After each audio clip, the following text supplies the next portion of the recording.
Hi అండి, అందరూ ఎలా ఉన్నారు? Welcome back to our channel. ఈరోజు మన రెసిపీ వచ్చేసి చికెన్ వేపుడు అండి. ఇది చాలా మంచి రుచిగా ఎలా చేయాలో ఈ వీడియోలో చూసేద్దాం.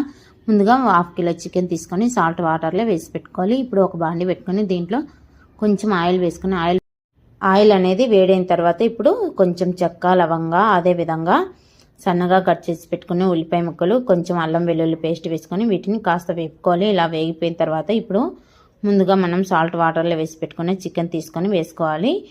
అదేవిధంగా రుచికి సరిపోయేంత పసుపు, సాల్ట్ వేసుకొని ఒకసారి కలుపుకొని వాటర్ అనేవి మంచిగా ఇంకిపోయేంత వరకు ఉడికించుకోవాలండి. ఇలా మంచిగా ఉడికిపోయిన తర్వాత ఇప్పుడు 1 టేబుల్ స్పూన్ కారం, అదేవిధంగా వేయించి పెట్టుకొని మిక్సీ పట్టుకున్న ధనియా పౌడర్, కొంచెం గరం మసాలా, కొంచెం జీలకర్ర పొడి వేసుకొని కలుపుకోవాలండి. ఫైనల్గా సన్నగా కట్ చేసి పెట్టుకున్న కొత్తిమీర తరుగు చల్లుకోవాలి. అంతేనండి. మరి ఈ వీడియో మీకు నచ్చినట్లయితే లైక్ చేయండి, షేర్ చేయండి.